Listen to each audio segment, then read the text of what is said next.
तो आप भी वहां पर जो सबसे अच्छा हो सकता है उसको परफॉर्म करने के लिए अपने आप को तैयार करें। क्योंकि अगर प्रदेश विकास करेगा, उत्तर प्रदेश विकास करेगा, विकास के नए नए सोपान को छुएगा, तो इस विकास का सीधा लाभ देश को प्राप्त होगा। और अगर प्रधानमंत्री मोदी जी की मंशा के अनुरूप 2047 तक भारत को एक विकसित भारत के रूप में स्थापित करना है, तो हमें इसके लिए इसकी शुरुआत उत्तर प्रदेश में करनी होगी। और उत्तर प्रदेश के लिए सभी 25 करोड़ लोगों को इस संकल्प के साथ, प्रतिबद्धता के साथ जोड़ना पड़ेगा। ये प्रतिबद्धता के लिए जोड़ने के लिए मैं आपसे कहूंगा कि हम सरकारी नौकरी प्राप्त करने के बाद ये न माने कि साहब अब तो हमारी जिम्मेदारी समाप्त। हमारे मन में एक ललक होनी चाहिए और भी अच्छा करने की, अपने स्तर पर विभाग की छवि को और बेहतर करने की। जैसे ये 533 लोग केवल चिकित्सा स्वास्थ्य विभाग में ही सांख्यिकी के पद के रूप में इनका चयन वहां पे हुआ है। अब इतनी बड़ी तैनाती स्वास्थ्य विभाग में, अकेले स्वास्थ्य विभाग में हो रही है, तो सांख्यिकी शोध अधिकारी के रूप में अक्सर होता है। मैं 2019 में अचानक मुझे एक बार स्वास्थ्य विभाग के आंकड़ों को देखने का और नेशनल हेल्थ सर्वे की रिपोर्ट को देख करके मैं देख रहा था कि भाई हमारे यहां तो बेहतर रिजल्ट है, लेकिन हमारे यहां नेशनल हेल्थ सर्वे में हमारी रिपोर्ट को बहुत गलत तरीके से प्रस्तुत किया गया। हमने इसमें क्वेरीज की, भाई आखिर क्यों, ऐसा क्यों है?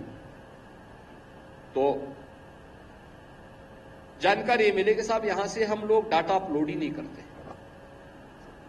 डाटा का कलेक्शन करना, सही तथ्यों को फिर यहां से अपलोड कर देना। जब हम लोग फील्ड से इन चीजों को करेंगे और हमारा उनके साथ एक संवाद होगा, तो उत्तर प्रदेश ने स्वास्थ्य के क्षेत्र में जो कुछ किया है या किसी भी क्षेत्र में, मैं नियोजन विभाग के साथ ही देखता हूं, मुझे बड़ी माथापच्ची करनी पड़ती है और इस बात को लेकर करनी पड़ती है कि भाई मुझे बताओ कि भाई ये कैसे है, प्रोग्रेस हमारी क्या है हर एक स्तर पर। और बहुत सारे विभाग ऐसे होते हैं जो आज भी डाटा कैप्चर नहीं कर पाते। डाटा कैप्चर नहीं करेंगे तो स्वाभाविक रूप से नीति आयोग के डाटा आपके डाटा से मेल नहीं करेंगे, मेल नहीं खाएंगे। आपको अपलोड करने की आदत डालनी पड़ेगी इसके साथ में। और इसलिए मैं आपसे कहूंगा कि हम अपने आप को अपडेट रखें। कार्य हुआ है, लगातार कार्य हो रहा है, ये लगातार तेजी के साथ आगे बढ़ रहा है, दुनिया इसको महसूस कर रही है, लेकिन हमें भी अपने आप को इसके लिए तैयार करना होगा और अपनी जिम्मेदारी का हिस्सा मानना पड़ेगा। प्रधानमंत्री मोदी जी ने अमृत काल में पंचप्रण की बात की। पंचप्रण में नागरिक कर्तव्य एक सर्वोपरि कर्तव्य है।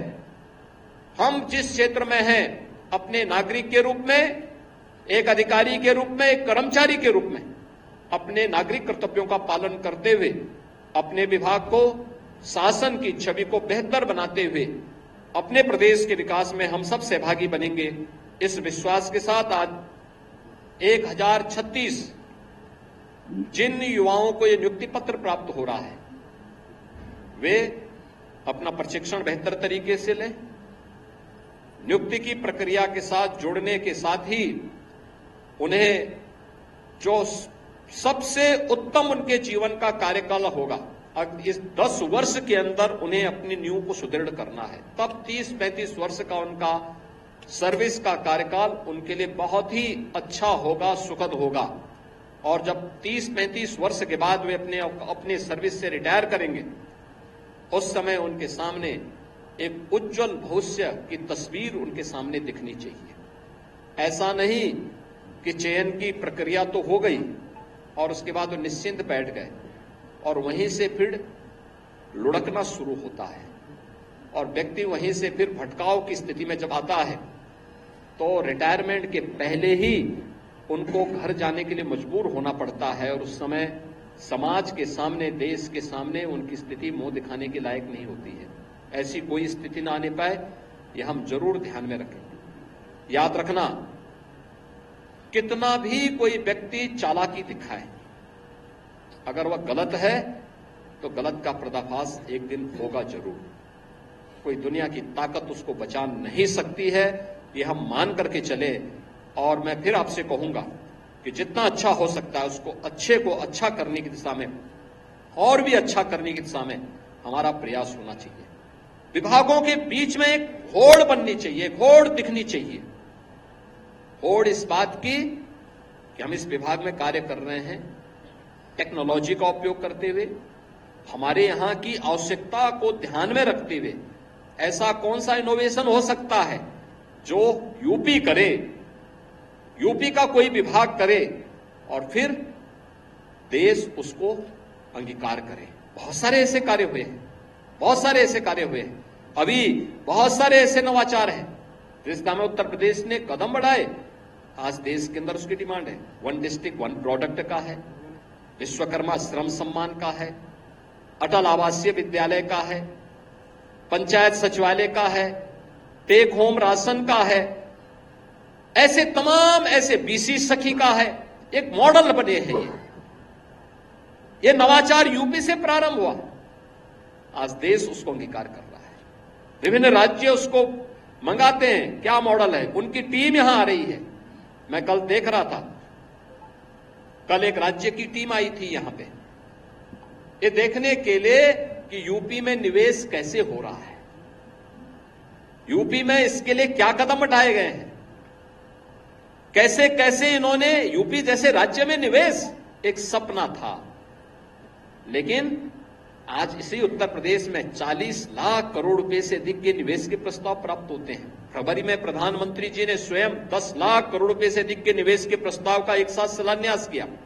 और इधर चुनाव हो रहे थे, इधर लगभग 1.5 लाख करोड़ रुपए के निवेश के प्रस्ताव प्रोडक्शन के लिए अपने आप को तैयार करिए। मेरे पास इस समय लगभग 8 से 10 ऐसे बड़े बड़े उद्योगों के प्रस्ताव आए हैं कि साहब हम चाहते हैं कि आप वर्चुअली सही लेकिन उद्घाटन कर देते, फिजिकली आ जाते तो बहुत अच्छा होता, लेकिन वर्चुअली ही सही आप एक बार उसका उद्घाटन तो कर देते। ये चीजें दिखाती है जब अच्छा किया तो उत्तर प्रदेश को लाभ मिल रहा है, लेकिन दुनिया उसको देखने के लिए आ रही है कि निवेश कैसे होता है, क्या प्रक्रिया अपनाई, क्या कर दिया ऐसी कौन सी जादू की छड़ी थी कि उत्तर प्रदेश में देश का सबसे अच्छा और सबसे ज्यादा निवेश आ रहा है। हम लोगों को भी इनोवेशन की तरफ थोड़ा ध्यान देना होगा, कुछ नयापन। ये नयापन क्या हो सकता है, आप भी कर सकते हैं, आप भी उसका हिस्सा बन सकते हैं। आपके नाम पर भी वो व्यवस्था जानी जा सकती है। जैसे बेसिक शिक्षा में ऑपरेशन कायाकल्प किया गया, माध्यमिक शिक्षा ने भी किया कि हम लोग परीक्षा की प्रणाली को इतना लेंथी न बनाए कि वह चला जाए, 3 महीने परीक्षा हो रही है, अगले 2 महीने में 3 महीने में फिर रिजल्ट आएगा, तो 6 महीने तो यही चला गया। फिर 2 महीने छुट्टी के हो गए तो 8 महीने बीत गए।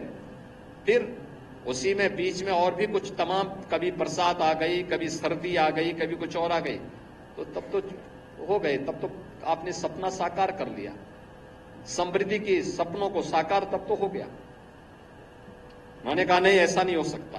प्रदेश सरकार ने ठाना कि नहीं भाई, हमें 15 दिन के अंदर परीक्षा करानी है, अगले 14 दिन के अंदर परिणाम देने हैं। आज उत्तर प्रदेश माध्यमिक शिक्षा इस कार्य को कर रही। बोर्ड की परीक्षाएं 14 दिन के अंदर पिछले सत्र में संपन्न हुई है और 14 दिन के अंदर परिणाम भी आ गए। ऐसे ही अन्य कार्यों को भी हम कर दे रहे हैं। अलग अलग विभाग के द्वारा अलग अलग कार्य किए जा रहे हैं। क्या हम इसके लिए तैयार हो सकते हैं? हमें भी तो अपने स्तर पर कुछ प्रयास करने चाहिए। आपके अपने आइडिया होंगे, समाज की अपनी आवश्यकता होगी, उसके लिए क्या हम अपने आप को तैयार कर सकते हैं? मुझे लगता है कि वह आज की आवश्यकता, हम उसके अनुरूप अपने आप को डालेंगे। इस विश्वास के साथ मैं एक बार फिर से, आज जब हम यहां पर आजादी के अमृत काल के ये दूसरे और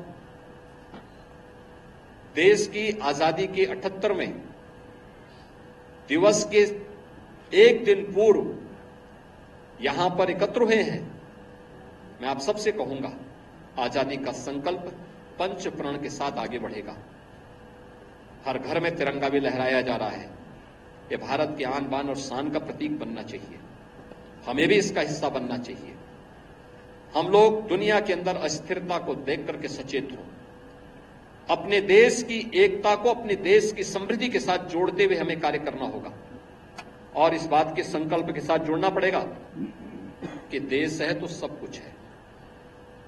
हमारे लिए अपने देश की समृद्धि सब कुछ होनी चाहिए। जाति, मत और मजहब देश से बढ़कर के नहीं हो सकते, कभी नहीं हो सकते। और जिन लोगों ने उसको महत्व दिया है, ज्यादा महत्व दिया है, उनकी दुर्गति देख रहे हैं। उस दुर्गति की दिशा में जो लोग अस्थिरता पैदा करना चाहते हैं, कतई हम उस दुर्गति की दिशा में लोगों की साजिश को सफल न होने दें। इस संकल्प के साथ मैं आज के इस अवसर पर आप सबको एक बार चयन के लिए आपके अभिभावकों को और आप सभी को नवचयनित जितने भी हमारे 1036 युवा हैं, इन सबको मैं बधाई देता हूं और विश्वास व्यक्त करता हूं कि आपकी ऊर्जा और आपकी प्रतिभा का लाभ उत्तर प्रदेश को प्राप्त होगा और उत्तर प्रदेश की समृद्धि प्रधानमंत्री मोदी जी के विजन के अनुरूप एक ग्रोथ इंजन के रूप में भारत की $5 ट्रिलियन की इकोनॉमी को बढ़ाने और दुनिया की सबसे बड़ी अर्थव्यवस्था के रूप में भारत को स्थापित करने में सहायक होगा। आप सबके प्रति मेरी शुभकामनाएं। धन्यवाद। जय हिंद।